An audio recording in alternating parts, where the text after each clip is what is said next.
Alhamdulillahi Rabbil Alamin. Wassalatu wassalamu ala asyrafil anbiya'i wal mursalin wa ala alihi wa sahbihi ajma'in. Rabbi shrah li sadri wa yassir li amri wahlul 'uqdatam min lisani yafqahu qawli wa la hawla wa la quwwata illa billahil 'aliyyil 'azim. Subhanaka la 'ilma lana illa ma 'allamtana innaka antal 'alimul hakim wa la hawla wa la quwwata illa billahil 'aliyyil 'azim. Yang dirahmati Tuan Aziz, ahli Tuan Kasih Masjid, Tuan Imam, tuan-tuan, para jemaah yang mati Allah sekalian. Alhamdulillah, pada pagi ini dapat kita bertemu kembali setelah lama kita tertangguh. Betul-betul kalau ikut tarikh yang saya catat ni 18 bulan 2, 18 bulan 3 PKP. Kan? Jadi alhamdulillah kita dapat bertemu kembali dan kita teruskan jugalah SOP yang diadakan ni, mudah-mudahan sebab kita risau juga kan keadaan kes malam dah meningkat ke 23. 23 saya takut nanti elok kawasan kita ni hijau dia jadi kuning balik. Kuning kalau merah balik, wallahu alam takut kena pula PKP ni kan. Jadi itu yang dirisaukan lah sebab kita dah selesa lah, kita dah boleh datang, kita boleh datang beribadat, kita dah boleh buat kuliah, kita dah boleh ke mana kan. Tapi kita kena jagalah sebab ramai yang masih lagi sambil lewa kadang-kadang. Masih lagi sambil lewa. Menganggapkan perkara ni ialah benda tak nampak ni payah kan, tahu ada. Tak nampak tiba-tiba ada. Jadi menyebabkan kita lebih kena berhati-hatilah ya. Apatah lagi kalau macam solat Jumaat, alhamdulillah solat Jumaat sini pun saya tengok Elijah Tuan Kuasa dia memang strict lah. Alhamdulillah, tahniah. Bukan kita tak bagi solat kan, tapi ialah kita dah maklum macam mana kalau nak tu dengan kena daftarnya sebagainya kan. Kalau yang tak ada nama tu ialah nak macam mana kan. Mungkin kena daftar awal sikit inisiatif dia. Ya. Kita risau yang itulah, takut ni nanti tertangguh lagi kita punya ibadah. Elok selesa kita dapat pergi masjid balik seperti biasa rutin kan. Bila kena ialah kita pun susah hati tak dapat pergi masjid surau ni kan, ramai kan. Tapi bab isu solat Jumaat ni pun satu hal juga. Orang yang tak marah tu kadang-kadang kan, orang yang marah tu dia marah pasal dia tak dapat sembahyang Jumaat. Waktu sembahyang maghrib tak payah isi borang pun tak ada pula muka dia. Time subuh, time zuhur, asar, maghrib tak ada pula muka dia. Tiba-tiba hari Jumaat tak dapat, dia mengamuk. Padahal rumah dekat dengan masjid juga kan. Itu masalah juga tu. Patut dia ambil peluang lah, bila dah boleh ada kelapangan waktu lain tu datang. Jangan tumpu hari Jumaat je. Bila tak dapat Jumaat, dia punya viral lah, masuk dalam grup mana lah, kutuk-kutuk sana masjid ni jangan. Kita tengoklah kalau ambil peluang. Kita tak tahu apa nak edit lah. Apa ni saya risau juga kan, tak tahu lah perancangan kerajaan tiba-tiba umum tangguh, tak boleh bergerak lagi. Raya haji duk macam raya puasa juga. Kan tak boleh pergi mana. Elok kena ada korban, tak boleh korban pula ke lah, lembu tu kena lepas balik ke benda tu. Kan. Wallahu alam. Sama-sama lah ya kita jaga, mudah-mudahan dengan berkat kesabaran kita doa kita, imam pun baca doa kunut nazilah tadi kan.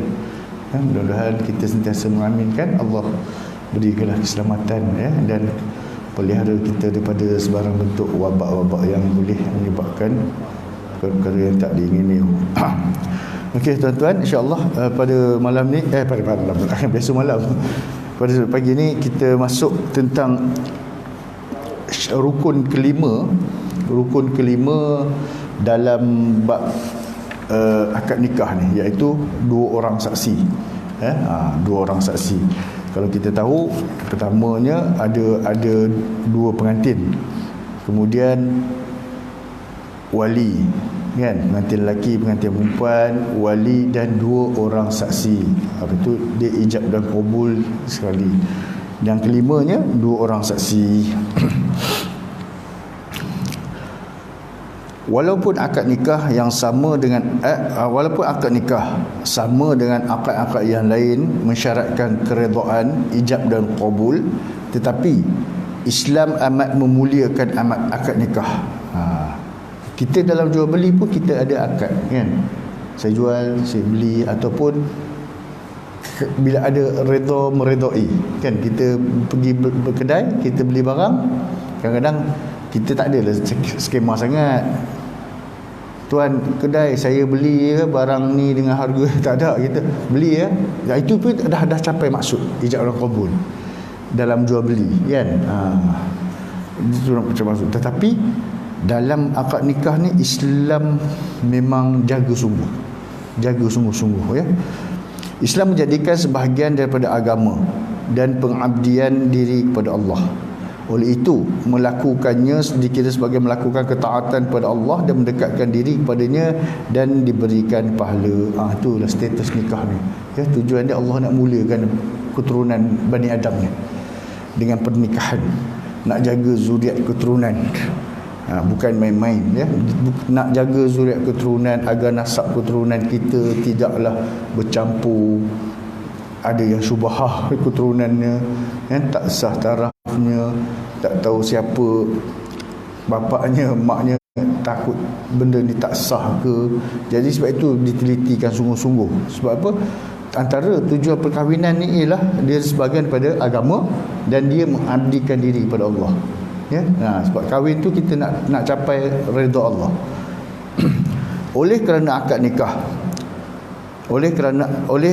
nikah dan kesannya amat besar dan berat, iaitu menghalalkan kehidupan suami isteri, wajib mas kahwin, wajibnya nafkah, jelasnya keturunan anak-anak, hak harta pusaka, kewajipan penjagaan dan ketaatan, semua ini terdedah kepada keengganan suami isteri untuk melaksanakannya. Jadi sebab itu saksi ni dia kena jelas, sebab dia nak tengok perkahwinan ni, kita menyaksikan bahawasanya orang yang dinikah tu dia memang dah sama-sama suka, dia dah bersedia, kan? Kalau si suami tu dah ready untuk terima nikah, makna dia dah ready nak bayar mas kahwin, dia dah ready nak sediakan nafkah, dia dah ready untuk jaga anak-anak, ya, dia dah ready kalau apa-apa jadi pada diri dia ataupun isterinya, harta-harta dia dijadikan pusaka, dan kewajipan nak jaga lagi ketaatan pada Allah, banyak benda. Bukan orang kata sekadar kahwin lepas tanggungjawab begitu je, tak, ya. Makna dia kalau yang lelaki ni aku terima nikah, maksud dia ambil tanggungjawab si ayah, si wali tadi, dia ambil tanggungjawab si wali, dia pikul, wali dah lepas tangan lah.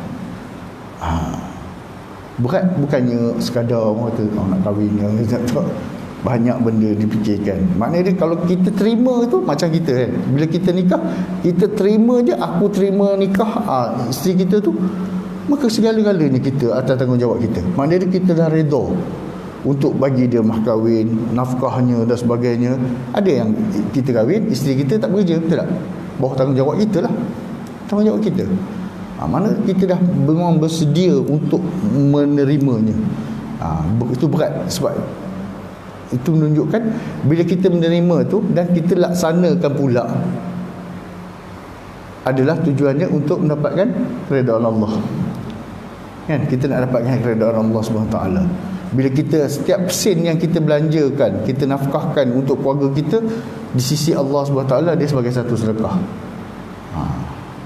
Jadi di situlah nak tengok persetujuan, ada persetujuan antara pasangan tadi, kan? Saksi inilah yang menyaksikan betul-betul bahawasanya kedua-dua pihak ni memang dah bersedia nak kahwin, redha untuk dikahwini, redha untuk berkahwin, dan dia nak tengok. Sebab kadang-kadang ada yang baru dah tengah-tengah akad nikah tak setuju, kan? Ada tiba-tiba wali pula tak enggan nak nikahkan, ya.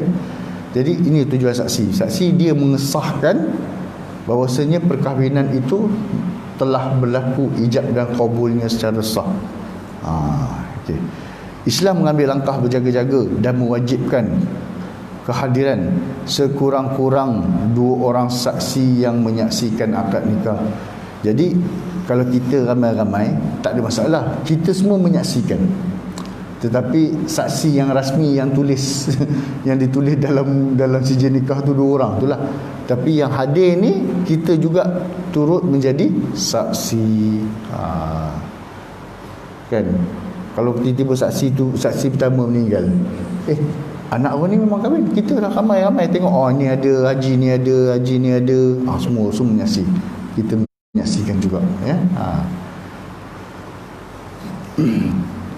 Di samping meletakkan beberapa syarat saksi yang melayakkannya menjadi tempat kepercayaan untuk memperakui kesan-kesan tersebut apabila diperlukan. Ini tujuan saksi, ya. Sekiranya apa-apa berlaku akan dirujuk tersebut untuk gaduhan di antara suami isteri, atau salah seorang tak mahu melaksanakan hak-hak akad dan kesan-kesannya. Tiba-tiba dapat aduan si suami tak nak bayar mas kahwin. Kan? Tak dibayar mas kahwin. Jadi dia adu-adu, saksi pun waktu akad nikah tu kamu sebut dengan mas kahwinnya RM1,000, kenapa kamu bayar 300? Saksi kedua pun ya. Kamu cakap dah kuat dah tu. Bila 2 orang kata tu sah lah tu, kan? Mana dia kalau suami tu bayar kurang daripada 1,000, dia tak selesai lagi masalah dia. Sebab dalam lafaz dia sebut 1,000, jadi dia kena bayar 1,000. Kalau dia bagi 300 ya, maknanya dia terhutang lagi 700 dengan isteri dia. Ini peranan saksi lah ya, sekiranya berlaku pertelingkahan antara suami isteri ataupun kedua-dua belah pihak keluarga tadi, ya, saksi lah yang main peranannya.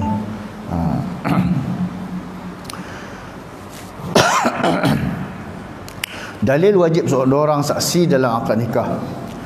Dalil wajib wujudnya 2 orang saksi dalam akad nikah ialah sabda Rasulullah SAW yang bermaksud tidak sah pernikahan tanpa seorang wali dan 2 orang saksi yang adil, yang ini tidak fasik, maka mana-mana perkahwinan selain daripada itu adalah batal. Jadi nak tak nak, dalam pernikahan mesti kena ada wali dan saksi. Yang nak nikah tu memang dah ada lah 2 orang tu kan. Kalau tak ada 2 orang ni tak jadi nak nikah. Wali, 2 orang saksi, pengantin lelaki, pengantin perempuan. Jika tak ada wali, jika tak ada saksi, maka batal. Ini masalah dia macam baru ni lah, minggu lepas kot dapat laporan pernikahan sindiket oleh warga Indonesia, kan, di Kajang.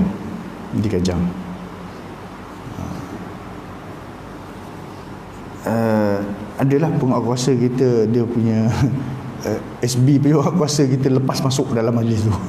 Tapi jenuh lah. Ini berlaku. Sindiket pernikahan ni memang berlaku di dalam negeri Selangor, terutamanya kawasan Kajang, kawasan kita ni memang ada. Ya, memang ada. Tiba-tiba dengar kata nikah, wali hakim. Wali hakim kalau Hulu Langat ni ada 5 je lah.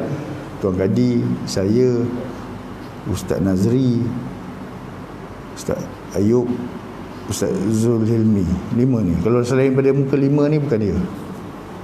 Ada juga kalau daripada negeri lain masuk, kan, daripada daerah lain, macam Ustaz Afzi, dia daerah Sepang tapi dia duduk Semenyih. Dia akan macam raya nanti, hari raya nanti 1 dan 2 bulan tu dia yang akan akad nikah di masjid Pekan Semenyih. Dia boleh lah, sebab dia boleh satu Selangor, kan. Raya saya pun nak balik balik kampung, kan. So minta tolong dia lah, sebab ada wali hakim satu, bisa minta turun dia turun lah, dia buat benda-benda macam tu. Kita tengok apa dia syarat saksi. Syarat-syarat 2 orang saksi adalah seperti berikut. Pertamanya, Islam. Akad nikah seorang perempuan yang bersaksikan orang bukan Islam adalah tidak sah kerana akad dianggap sebagai urusan agama. Dia urusan agama. Kan? Dia urusan agama. Dia bukannya hal-hal biasa ni. Penyaksian aksiden kereta ke tak. Ini hal agama. Ia mesti disaksikan oleh saksi yang beragama Islam. Juga kerana orang kafir tak boleh menjadi saksi kepada ke atas orang Islam, ya. Ya. Walaya sabila. Tidak. Tidak memang kan. Allah takkan jadikan orang kafir ni kan untuk menguasai orang Islam ni. Itu salah satunya, ya. Tambahan pula, penyaksian adalah penguasaan al-wilayah. Dan saksi ni dia termasuk dalam hak-hak al-wilayah. Oleh itu, saksi orang kafir tidak diterima kerana mereka tidak ada kekuasaan terhadap orang Islam, ya. Wal mu'minuna wal mu'minatu ba'duhum awliya'u ba'd. Orang lelaki beriman dan orang perempuan yang beriman, setengah mereka itu menjadi wali kepada setengah yang lain. Disaling, ada kaitan. Jadi orang kafir ni terputus. Ya. Ada Allah pun dah pesan dah, janganlah ambil orang kafir ni jadi kita punya leader kan. Dia takkan walai yaj'alallah, bukan wala kan. Walan tu sampai kiamat tu. Kau tak faham lagi istilah tu saja. Dah walai yaj'alallahu lil kafirin 'alal mu'minina sabila. Tidak. Allah takkan bagi peluang sampai bila-bila. So kalau kita nak juga payah. Wala yaj'alallahu lil kafirin 'alal mu'minina sabila. Dan Allah tidak sesekali walan ni, kalau dalam istilah bahasa Arab ni, nahwu dia, lan ni nafi lil nafi abadan, nafi selama-lamanya, tidak selama-lamanya. Allah tidak akan sesekali akan memberi jalan kepada orang kafir untuk membinasakan orang beriman. So janganlah kita tumpang tuing orang kafir tu nak binasakan orang Islam lah. Minta jauhlah, na'udzubillah. Jangan kita terlibat, ya. So dari situ dah, dari sisi saksi nikah tu pun dah nampak dah, dah nampak dah. Dan keduanya, lelaki. Akad tidak sah dengan penyaksian seorang perempuan atau seorang lelaki bersama dua orang saksi perempuan. Zuhri rahimallahu ta'ala berkata, sunnah Rasulullah sallallahu alaihi wasallam tidak membenarkan saksi perempuan dalam hukum hudud, nikah dan talak. Ya. Jadi saksi nak tak nak mesti lelaki. Lelaki. Siapa Zuhri ni? Zuhri adalah seorang tabi'in, dan hadis umpama ini yang diriwayatkan oleh tabi'in adalah dikategorikan sebagai hadis marfu' sebagaimana dijelaskan oleh para ulama, ya. Tapi nak ceritanya, memang perempuan tak boleh saksi dalam bab-bab nikah ni. Dan yang ketiganya, berakal dan baligh. Tidak sah akad nikah dengan kehadiran orang gila. Orang gila tu hadir nak tengok, tak apa, jangan dia jadi saksi kan. Tidak sah akad nikah dengan kehadiran orang gila dan kanak-kanak sahaja, kerana akad nikah adalah satu akad yang amat besar. Kehadiran orang-orang gila dan kanak-kanak sahaja meremehkan perkara yang besar itu kan. Kalau ada seorang orang gila, yang lain semua orang okey, tak apalah, dia nak tengok kan. Tapi tak boleh orang gila ataupun kanak-kanak menjadi saksi dalam pernikahan ini kalau mereka sahaja. 4, adil walaupun zahirnya sahaja, ya. Kedua-dua orang saksi mestilah adil walaupun luaran sahaja. Maksudnya kefasikannya dilakukan secara sembunyi-sembunyi dan tidak dizahirkan, ya. So ya, kita sebab itu antara syarat saksi tu nak tengok kita.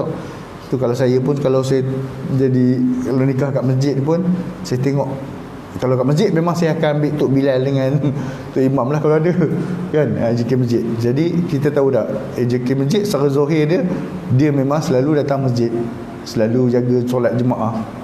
Yang tu, itu ukuran secara zahir dah selesai. Yang lain tu, itu dia dengan Allah lah. Secara zahirnya kita nampak kalau AJK masjid ni memang dia lah sentiasa ada kat masjid kan. ya, melakukan ibadahnya, kerja-kerja amal kat masjid ni, di situ. Jangan kita selidik, kamu ni siapa ni, kena orang tanya macam-macam, tak payah. Jangan kita selidik belakang, kita zohir dia. Ataupun kadang-kadang kalau di rumah ke apa ke, saya akan cari satu pihak lelaki atau satu pihak perempuan saksi yang orang kata level-level Pak Haji. Kan umur 50 ke atas ni, kita dah nampak okey Haji, boleh Haji, okey, dah nampak datang pakai kopiah, nampak secara zohir ni dia ni orang yang warak lah, kan, tak tinggal solat, maksud dia jaga, kan, kita ambil lah. Tapi kalau saya tengok budak yang rambut botak sebelah terjulus, memang minta maaf lah, memang saya tak akan ambil lah. Memang saya takkan ambil lah, kan. Secara zohir dia, kita tengok, kita dah rosak budak ni semayang ke tak ni, kan, dia buat dia, tengok gaya dia, kan. Padahal dia semayang, itu tak cerita lah. Tapi keterampilan dia tu menyebabkan kita hilang keyakinan pada diri dia dalam bab-bab ni. Dalam bab ni bahaya ni, bukan senang-senang nak jadi saksi ni. Tidak sah akad nikah dengan dua orang saksi yang jelas fasidnya kerana penyaksian tidak diyakini. Itu tujuan dia, kan. Kita ataupun kita memang kenal dia ni selalu ni tak semayang ni, tiba-tiba nak jadi saksi, memang kita dah nampak jelas lah. Jangan diambil, ya, jangan diambil. Ataupun kemarin kita tengok Pak Haji ni jogging pakai seluar pendek, kan. Tiba-tiba besok dia jadi saksi nikah. Boleh ambil tak? Tak boleh ambil lah tu. Tak boleh ambil lah, gugur lah tu. Dah gugur lah syarat dia, ya. Kelima, mendengar. Akad yang disaksikan oleh saksi pekak atau tidur adalah tidak sah kerana matlamat menjadi saksi tidak tercapai. Saksi dia mesti mendengar, dia kena dengar lafaz tu betul-betul. Okay. Juga kerana akad yang disaksikan adalah perkataan yang dilafaz. Time menjadi saksi tu, saya sebelum nak akad nikah tu sepati dulu, sebab ada saksi yang dia sibuk, dia betulkan kamera. Memang saya tegur tu, ya, bang, simpan kamera dalam bukit boleh tak? Ni ramai kameraman ni, nak jadi saksi, buat kerja saksi, jangan main telefon saja. Sebenarnya saya cakap tu, kan, dia yang nak ngesahkan ni, orang ni sah nikah ke tak, bukan saya, kan, bukan saya, kiri kanan ni saksi tu. Ini bila dia dah pegang benda, dia pasti takkan tumpu, betul tak, kan. Dia nak tengok gambar lagi, nak tengok lagi, dah tak dengar apa benda lafaz kawan tu. Kalau boleh saksi bila dah time khutbah tu tak apalah, bila dah Tok Imam kata okey, kita akan mula, ya, simpan, senyap, tumpu betul-betul, tengok muka pengantin tu, tengok mulut wali, tengok mulut pengantin, sah kita nak ngesahkan. Bukan mudah-mudahan main angkut je, ya. Nanti jangan pula tak nak jadi saksi pula lepas ni, Haji, ya. Dia nak cerita kita supaya kita berhati-hati dalam menjadi saksi ni. Biarlah, jangan sampai kerana kita nikah orang tu tak sah. Okey. Melihat akad tidak berlaku jika saksi buta kerana perkataan yang dilafazkan tidak boleh diperakui kecuali dengan menentukan penuturnya. Memerlukan saksi yang tidak buta dan dengari, kan. Kalau orang buta, betul ke pengantin dia cakap, dia tak nampak, kan.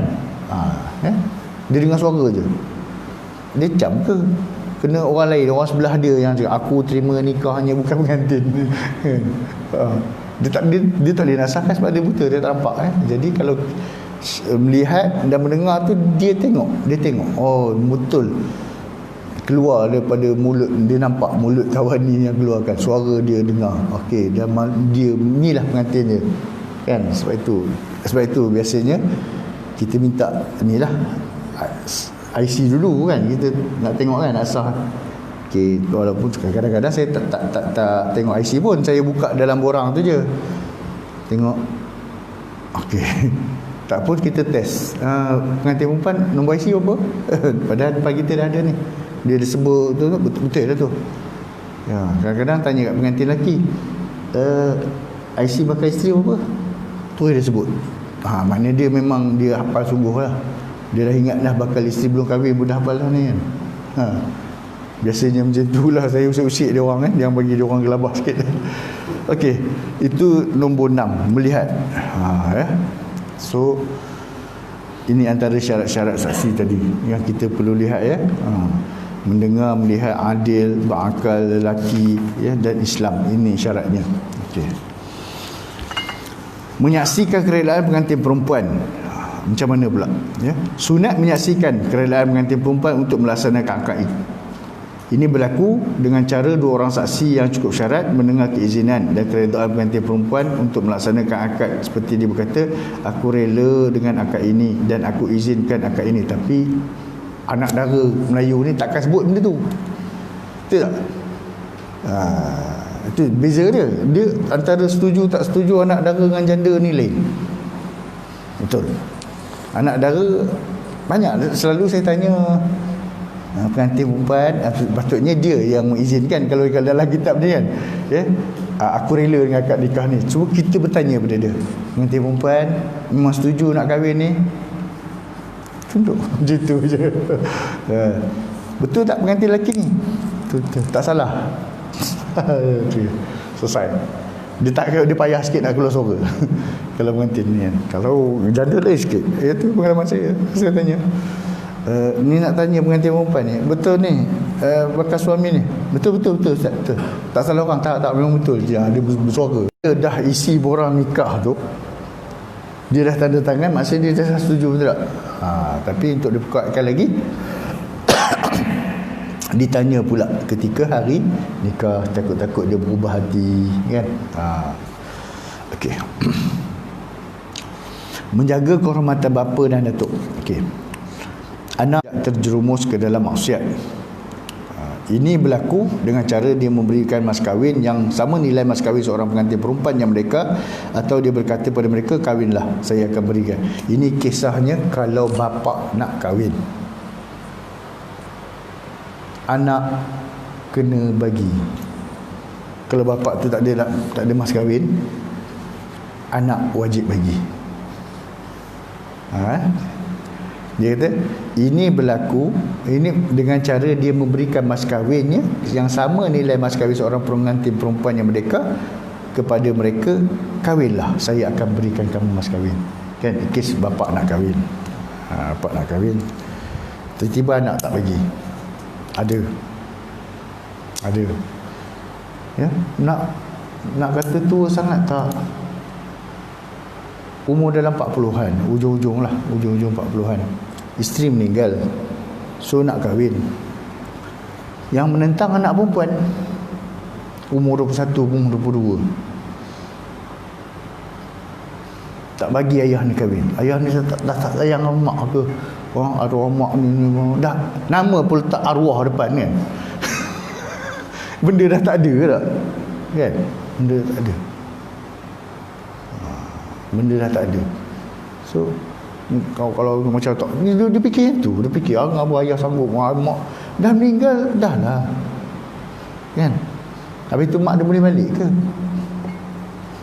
Engkau sendiri pun tolong hantar mak kau ke kubur kalau kau sayang sangat, betul tak? Kau sayang nak bela je lah mayat tu kat rumah, betul tak? Macam mana pun tetap kita hantar juga ke kubur. Dah mana dah tak ada hubungan dah dengan orang hidup, kecuali amalan-amalan, doa-doa tu je. Kita orang boleh jaga ayah, makan minum ayah apa semua. Ya, saya cakap memang korang boleh jaga makan minum ayah. Saya nak tanya, korang boleh tidur dengan ayah? Mak cakap korang boleh jaga benda dalam kain ayah. Yang boleh jaga mak korang je, yang bernama isteri. Korang boleh? Tak boleh jawab. Dosa besar korang halang ayah korang kahwin. Senyap. Tu je kan? Terpaksa bagi bahasa macam tu, nak bagi faham tak payah dah. Ya tu tak sayang mak, dah mati sudah lah. Dah mati tu sudah lah kan? Nak kahwin tu hak dia. Ya.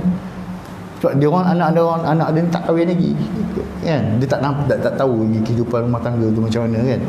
Macam mana ayah dia memang rasa sunyi lah, tak ada teman tidur sama, nak bersembang, tak ada. Anak-anak terhad Kan? Boleh jaga takat masak makan minum je. Hati, luahan hati, belayan, betul tak? Nafkah batin dia siapa nak bagi? Itu saya cakap, kamu boleh bagi, boleh tidur kan ayah? Kamu boleh bagi jaga nafkah batin ayah? Tak jawab. Itu isteri yang boleh jaga. Bagi je lah yang kamu kahwin. Paksa lah. Kan? Okey. Ini kes kalau ayah yang datuk-datuk nak kahwin, ya. Jadi kalau dia berhajat, maka anak-anak lah, ya. Ada juga saya jumpa dan saya nikahkan juga ada pasangan tu. Ayah dia nak kahwin, anak-anak kumpul-kumpul. Kutip anak-anak kutip duit dia. Kutip duit kan, buat mas kahwin, lepas tu buat kenduri pakai duit anak-anak. Ayah kahwin lah. Kan, kurang ayah dia teman. Ada orang jaga ayah kat rumah. Kan? Jaga ada orang tua-tua tu je, kan. Dia nak ada orang teman je, teman nak bersembang, bagi, kan. Ada orang jaga makan minum dia pun jadilah. Ya. Tapi bila tak ada, tu yang masalah tu. Okey, walau bagaimanapun tadi terdapat 3 syarat yang mewajibkan perkara di atas, ya. Tapi tertakluk pada 3 syarat ni. Pertama, anak tadi mampu bayar mas kahwin. Kalau anak tu mampu, dia ada kemampuan, tak apalah ayah nak kahwinlah berapa ribu saya bayar. Okey, maksud dia mampu. Oh, saya pun tak ada, ya, ada 500 je. Maka tak wajib pada dia, ya. Okey. Yang kedua, ayah atau datuk tidak mampu bayar mas kahwin. Kalau ayah dia pun, dia punya pencen pun ada 7-8 ribu, mampu sangat dah ayah dia tu, kan. Tak payahlah minta ke anak, kan. Dia ada duit pencen dia, makan seorang-seorang. Anak-anak pun dah kerja, dia pun makan seorang, dia pencen dia 7 ribu. Pencen isteri, bekas isteri pun dia ada, campur-campur 10 boleh 400, campur-campur dah boleh 1000, dah boleh lah. Lepaslah belanja mak ayah di kampung tu, kan. Jadi benda ni sesuatu yang dikira wajib lah, ya. Sebenarnya kita kena jaga nafkah dia tu. Itu sebahagian nafkah. Mungkin kita tak sempat, kita nak pergi balik setiap minggu, nak beli ayam, ikan, apa, beras-beras semua. So kita bagi duit je, untuk belanja mak ayah kita. Kita niatkan ini nafkah untuk ibu ayah kita, ya, kewajipan pada kita. Tindakan ini diambil untuk mengelakkan mereka daripada terdedah dengan perzinaan yang merosakkan, ya. Mendedahkan mereka kepada perzinaan adalah bertentangan sekali dengan kehormatan seorang bapa dan terkeluar daripada pengertian melayani mereka dengan cara baik sebagaimana yang diperintahkan oleh Rasulullah Taala, wasahibuhuma fid dunya ma'rufa, dan bergaulah dengan mereka, layanilah mereka di dunia dengan cara yang baik, kan. Mungkin kerana kita tak sediakan mas kahwin, dia nak kahwin tapi kita tak sediakan, kita tak nak keluar modal bantu dia kahwin, kan. Tiba-tiba dia tak tahulah untuk gedik ke mana, kan, pergi kelab dandut orang tua-tua. Ada kat KL tu, kat KL tu ada tu, umur 60-70 masuk lagi dalam tu, duk menari payah, kan. Itu menyebabkan anak-anak semua dosa tu, ya? Sebab kita tak halang dia dengan kita cara kita bantu mak ayah kita tadi, ayah kita tadi. Okey. Okey, ni sampai pukul apa je? Sampai cerah pula, kan. Jadi kuliah duha pula, kan. Kita sebelah, okey, lagi 2 minit. Okey. Perkahwinan orang kafir. Kita berhenti lepas ni. Perkahwinan orang kafir sesama mereka adalah sah, ya. Sesama kafir kalau dia kahwin adalah sah. Dalilnya adalah hadis Ghailan radhiyallahu an dan lain-lain yang memeluk Islam dan mempunyai lebih pada 4 orang isteri. Nabi sallallahu alaihi wasallam menyuruh beliau terus kekal bersama 4 orang isteri dan menceraikan baqinya. Nabi sallallahu alaihi wasallam tidak bertanya tentang syarat nikah mereka, juga tidak diwajibkan dengan melakukan perkara tersebut. Ya. Jika mereka meminta kita menghakimi perkara itu, kita tidak akan membatalkan perkahwinan mereka. Jika mereka memeluk Islam, perkahwinan mereka diperlakui oleh sah. Okey.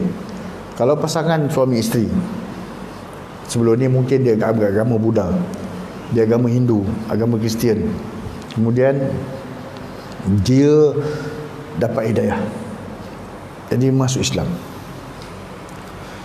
Kalau dia masuk dulu, kemudian isterinya, itu dia ada iddah tu tak? Kalau dia masuk dulu, dalam tempoh iddah tu isteri masuk pula, kan, maka tak perlu nikah lain. Ataupun dua-dua masuk serentak, ya, sebab Islam memperakui pernikahan mereka yang lalu. Kita tak ada kata kena akad nikah baru, dia menyusahkan mereka. Dan memang syariat mengatakan tidak perlu, ya. Nabi sendiri pun tidak pernah mempersoalkan. Dah kan Nabi suruh sahabat ni tadi ceraikan yang baki, tinggalkan 4 je isterinya. Sebab 4 orang masuk Islam sekali dengan dia, jadi dia tak perlu nak berakad baru. Tetapi kalau dia kata, Haji jumpa Nazir kan, Haji saya ingat nak buatlah akad nikah sekali lagi, nak wastai kenduri style orang Melayu kita, tak apalah, silakan kan, tapi tak wajib. Tapi dia nak merasa kan, apa salah kan? Tapi pernikahan yang lama tu telah diiktiraf, bukannya tidak diiktiraf. Okey. Jika seseorang lelaki kafir serta isterinya memeluk Islam bersama-sama, perkahwinan mereka terus kekal. Ini jika masuk dua-dua serentak, perkahwinan mereka kekal. Perceraian berlaku jika perbezaan agama. Agama mereka tidak berbeza jika kedua-dua kafir atau kedua-duanya memeluk Islam. Ibnu Abbas radhiyallahu anhu berkata, pada zaman Nabi sallallahu alaihi wasallam, seorang lelaki datang menemui baginda dalam keadaan telah memeluk Islam. Kemudian isterinya pula datang dalam keadaan memeluk Islam. Baginda berkata, wahai Rasulullah, dia adalah isteriku yang telah memeluk Islam samaku, kembalikanlah dia kepadaku. Maka isterinya dikembalikan kepadanya. Maksud dia tak putus, bukan bercerai. Dia masuk Islam dulu, tak lama lepas tu isteri dia pula masuk Islam. Jadi Rasulullah kembalikan lah, baliklah korang jadi suami isteri, baliklah. Bukannya korang bercerai, ya. Dalam masalah suami masuk Islam dan isteri masih agama asal, ya, masih kafir lagi. Pertama, jika isteri ahli kitab, perkahwinan keduanya terus kekal kerana seseorang Islam dia haruskan berkahwin dengan perempuan ahli kitab. Yang cari original ahli kitab memang payahlah, ya. Yang macam di Israel tu tak ada dah.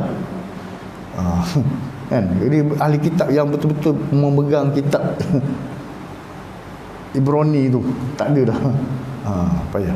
Tapi kalau dia ada tiba-tiba cari dia jumpa, maknanya dia tak perlu sebab dia menyembah Allah, ya? Dan agama dia tu agama ahli kitab tu adalah Islam juga di zaman dia, sebab semua Nabi bawa agama Islam. Bukan Nabi Musa bawa agama Israel, tak, agama Yahudi, tak, agama Islam untuk bangsa Yahudi. Semua Nabi bawa Islam. Daripada Adam, itulah Islam. Islam. Cuma dibawa kepada bangsa. Nabi sampai Nabi Muhammad, seluruh alam. Bukan sekat satu kaum sahaja. Islam zaman Nabi Muhammad bawa ni rahmatan lil alamin. Seluruh dunia pakai. Itu yang dia kata rahmat seluruh alam tu kan. Tak kira apa bangsa dah. Kalau ikut Nabi Musa dulu, dia turun pada kaum dia, pun pada seluruh anak Adam yang hidup. Ya, itu penutup dia. Okey. Jika isterinya menyembah berhala atau mulhid, ateis, ya, dan tidak memeluk Islam semasa iddahnya, dia ada iddah tu, keduanya hendaklah diceraikan selepas suami memeluk Islam. Namun jika perempuan itu memeluk Islam sementara dalam iddah, perkahwinan kedua-duanya terus kekal. Walaupun isteri dia tak masuk Islam lagi, suami dah masuk Islam, kan? Dia ada iddah dia. Dalam tempoh 3 kali suci tu, tiba-tiba baru sekali suci dia masuk Islam, tak perlu akad nikah terus lah. Sebab dia masih lagi ada pertalian isteri, suami isteri, ya. Okey. Jika isteri masuk Islam tetapi suami terus kafir, kedua-duanya mesti dipisahkan ketika perempuan itu memeluk Islam. Kecuali suami memeluk Islam semasa isteri berada dalam iddah, perkahwinan kedua-duanya terus kekal. Sama jugalah, kalau isteri masuk dulu, dia kena pisahkan dengan suami dia. Dalam isteri itu ada iddah, suami itu turut masuk Islam, tak perlu nikahkan baru, teruskan saja, ya. Jika suami memeluk Islam selepas habis iddah bekat isterinya, dia tak boleh rujuk melainkan dengan akad yang baru. Kalau dah habis iddah, maka kena akad baru. Dia macam kita jugalah, ya. Kalau rujuk kena dalam iddah, kalau dah habis iddah kena akad baru. Umar bin Shu'aib meriwayatkan daripada bapanya, daripada datuknya, Rasulullah mengembalikan anaknya Zainab kepada Abi Al-As bin Al-Rabi' dengan mas kahwin yang baru dan perkahwinan yang baru. Tirmizi berkata sanad hadis ini dipertikaikan, ahli ilmu beramal dengan hadis ini dalam masalah jika seorang isteri memeluk Islam sebelum suaminya, kemudian suaminya memeluk Islam dan isterinya masih lagi dalam iddah, suaminya berhak merujuk kepada isterinya. Wallahu alam, ya. Jadi kalau masih dalam iddah pasangan tu, maka dia boleh lagi dia terus kembali kepada pasangannya tanpa perlu akad baru.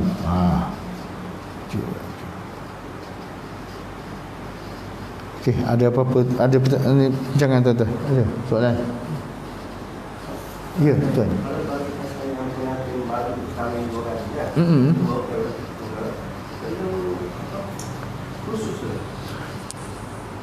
Dia kalau janda atau duda tak perlu, cukup dengan dia sertakan dia punya CJ cerai ataupun CJ kematian pasangan.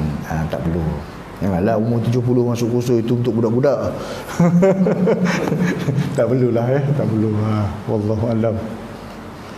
Ada kita? Tak ada, ya? Okay.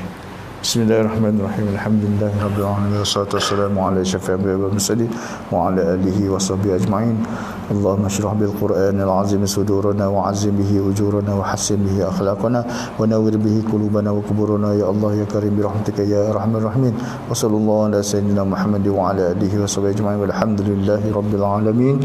Wassalamualaikum warahmatullahi taala wabarakatuh.